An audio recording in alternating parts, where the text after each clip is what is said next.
Sanibonani, ninjani? Siyaphila nathi. Mfowethu Mkhonzweni Bingelelayo.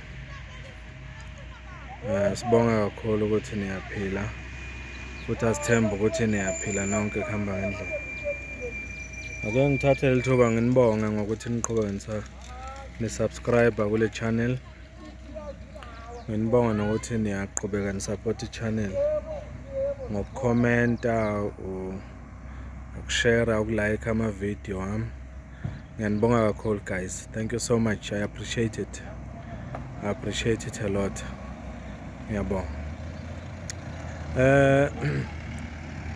Sike saba noma ne-event la eMkhondo. Ngicabanga ukuthi iningi lenu libonile si-advertiser le event.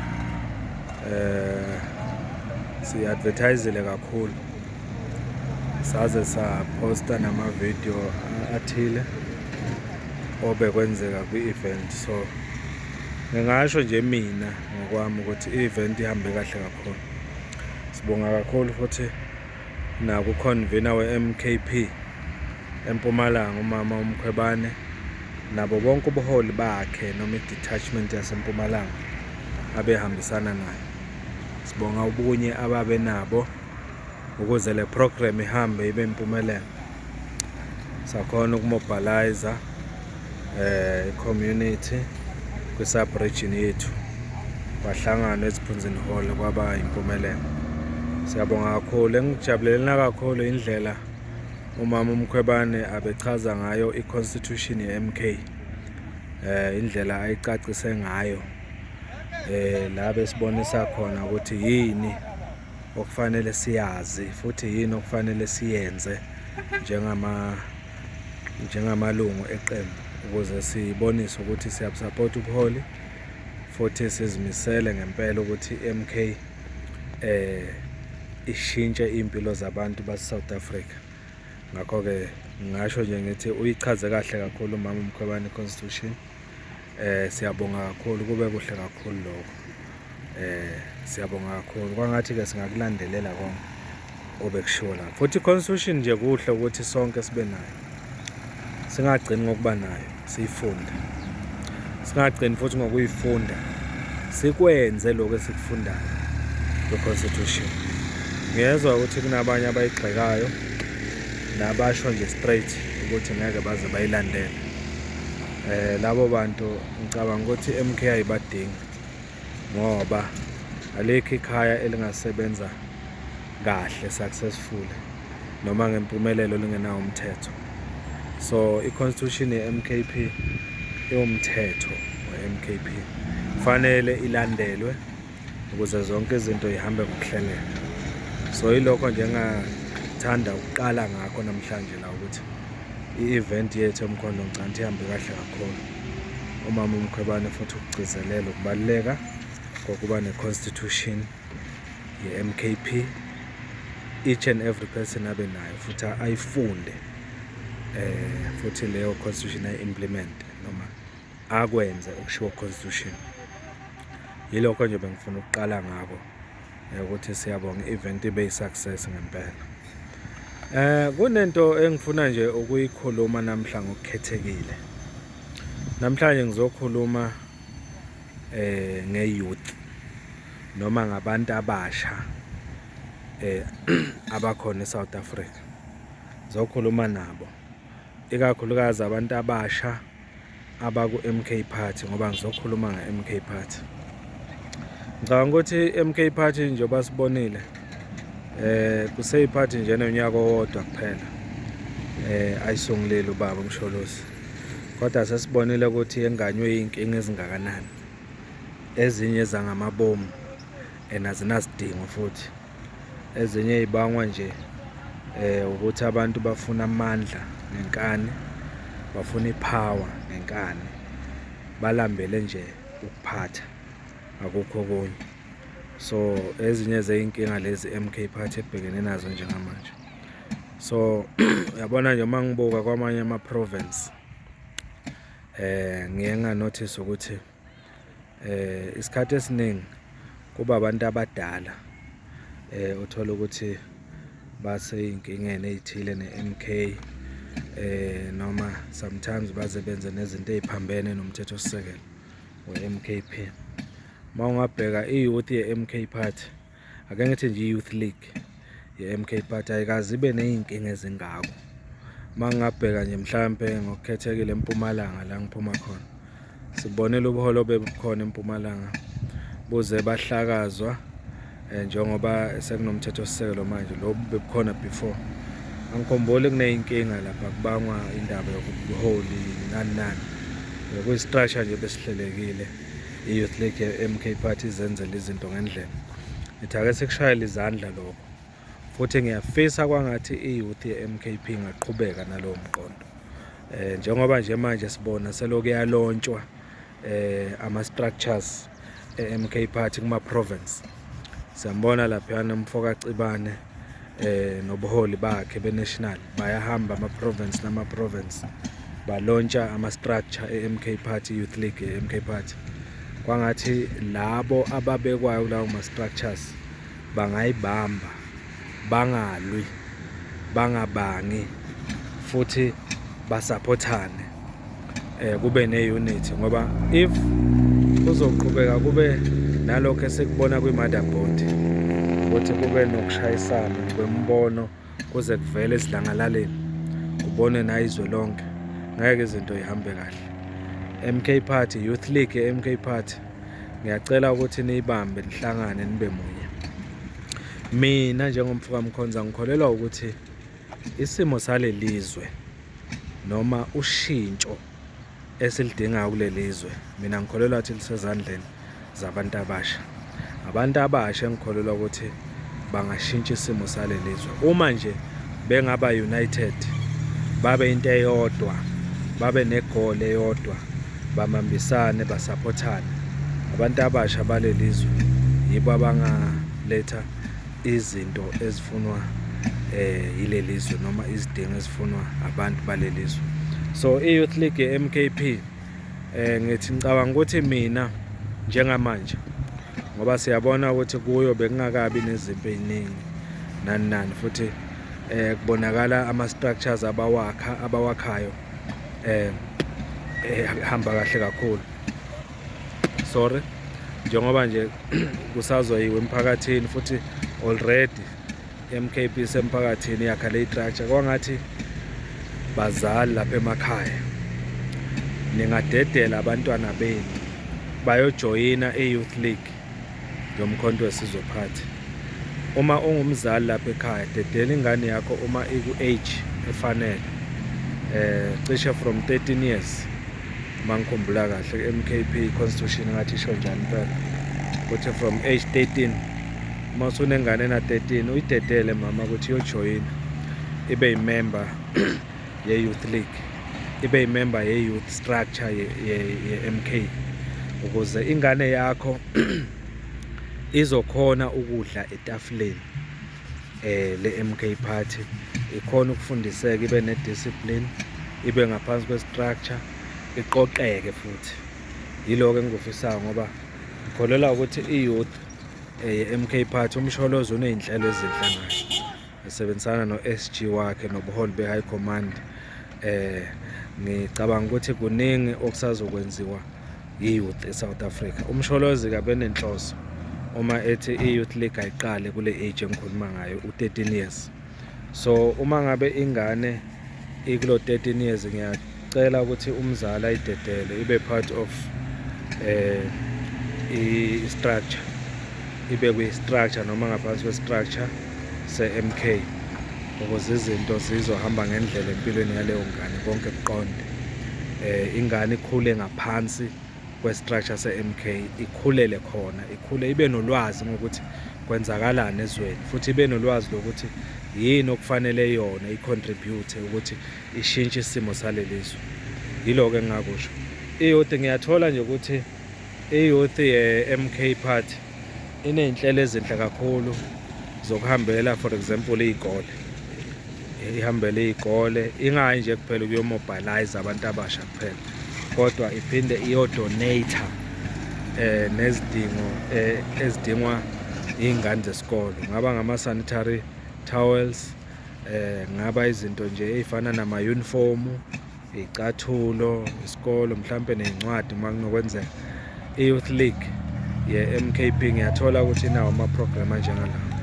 Uma kuwukuthi endaweni yangakini uyayibona i-youth ye-MK Party ihamba iyokwenza lawo ma-program, kwangathi ungayisapota, udonate futhi uma ngabe ungakhona ukudonate lokho ongakudonate. Ungathenga nje laphiyana ama-sanitary towels, ungathenga mhlampe iy'cathulo ey'thile noma amajezi noma iy'ncwadi zesikole. Nawe makuyiwa laphiyana ube part of i-youth eyalapha ey'koleni, kuyodonate-wa, kusizwe abantwana ukuthi banake imfundo, babe discipline.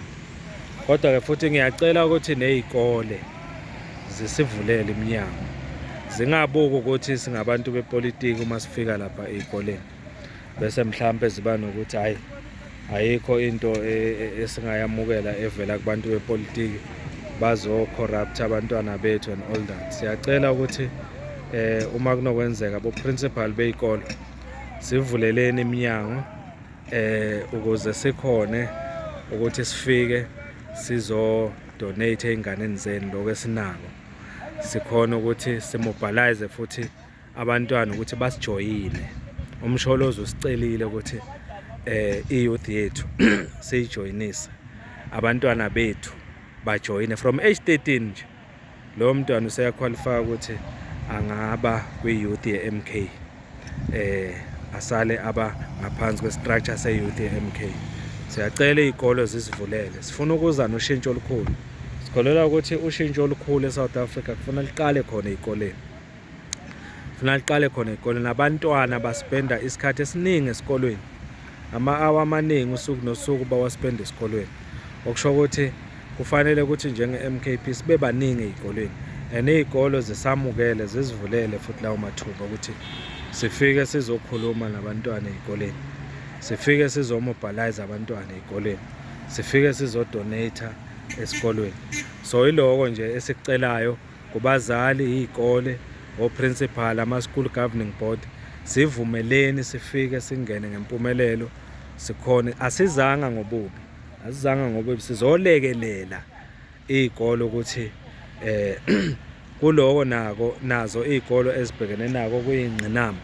Njengoba sisho nje kuney'nto ey'ningi ezenzeka, abantwana bayakhulelwa, abantwana beze ey'kolweni bephethe imese nezinye iy'khali.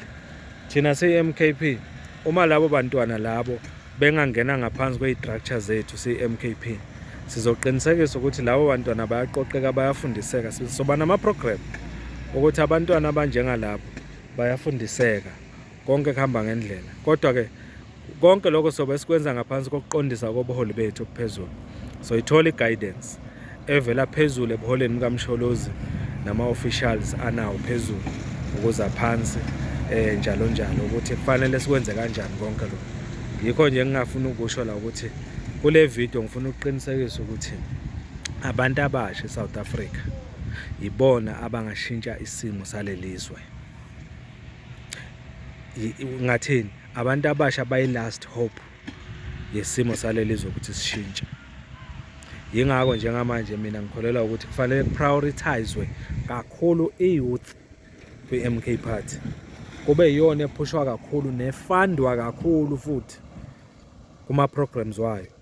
Uma kunokwenzeka ifandwe kakhulu i-youth ye-MKP ukuze ikhona ukuphusha ama-programs emphakathini azosiza kushintsha impilo yomuntu eSouth Africa. Kuningi yabo nje la mkhondo besixoxa nje namhlanje nabanye abaku-Youth League noma abaku-youth ye-MKP la mkhondo, sihlela ukuthi mhlambe yini bona abafisa ukuyibona yenzeka njengabantu abasha, yini abangadinga ukusappothwa kuyo and all that.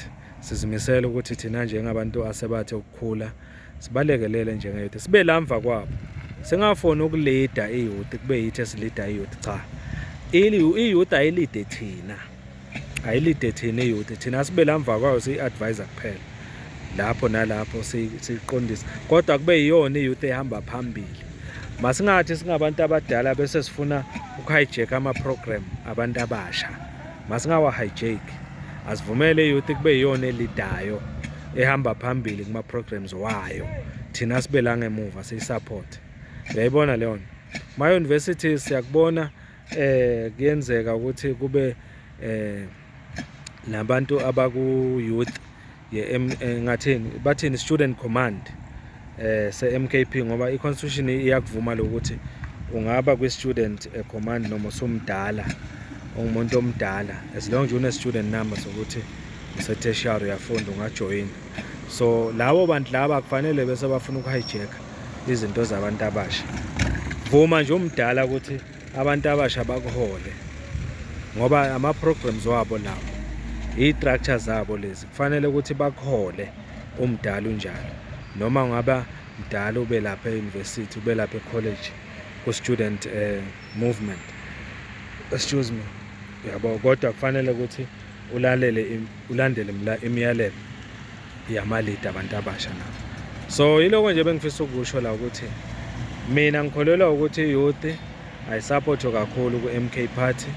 Ubuholi bethu mangabe le video izohamba ifike ngisho kubaholi bethu, mina ngithi njengoba nje isekhona i-MK Youth League, sebakhona abaholi already ku-national, sebayabekwa nakuma-province, bazoqhubeka bebekwa nakuma-regions, sub-regions and all that.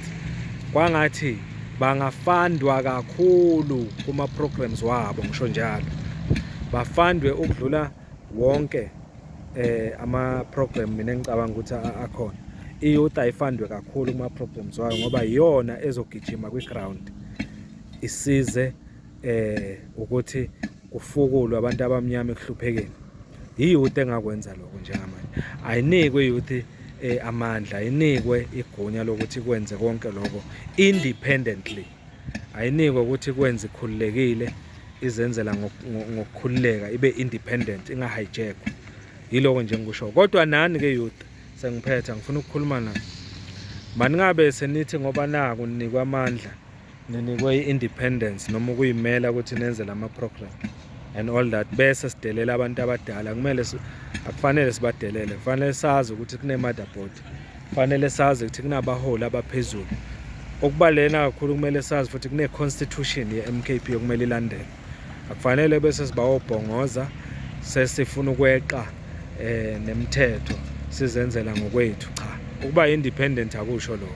Ukuba independent njenge-youth kusho ukuthi sizimele kwenzeni iy'nqumo, kodwa lezo y'nqumo esizenzayo zigayidwa yi-constitution ye-MK Party, zigayidwa futhi ubuholi obuphezulu kusuka kubaba uZuma ukuza kuma-officials njalo njalo kwehleke phansi, zigayidwa yibo bonke labo bantu. So yiloko nje engifisa ukukusho la ukuthi i-youth ye-MK Party yakube yiyona priority njengamanje ukuthi ifandwe ikakhulukazi kuma-programs wayo ukuze izokhona ukushintsha impilo yabantu ba-South Africa. So yiloko bengifisa ukusho kule video. Angazi uyibuka kanjani wena. Mina ngibone ngathi i-youth ye-MKP iyona okufanele ihambe phambili, isupport kakhulu kunakho konke. Yebo namanye ama-body njengabo Women League and all that abasupportwe nabo, abasupport impela. Kodwa mina ngikholelwa ukuthi i-youth ayisupport kakhulu ngoba inkunzi isematholeni. Abaholi bakusasa balapha ku-youth. So ey'kolweni kufanele sifike vele, emphakathini kufanele sifike, i-youth engabaholi bakusasa. So ngikholelwa ukuthi mangabe sineqiniso sifuna ukuthi ikusasa lale lizwe libe elingcono, akusupport kakhulu i-youth, kubekwe yona phambili, ibe yi-priority. Umbono wami njengomfoka Mkhonza lo. Ake siyiphawuleni ke bafethu, sihlaziyeni nithenini kulokho engikushoyo. Ngiyabonga kakhulu. If you haven't subscribed, ngiyacela usubscribe, ushare, ucomment ngoba there is more videos to come esisazoxoxa ngawo la, siwahlaziye nawe njengoba kakade ukwenza ama-comment. Ngiyabonga kakhulu umfoka Mkhonza, niphile bafethu. Thank you so much.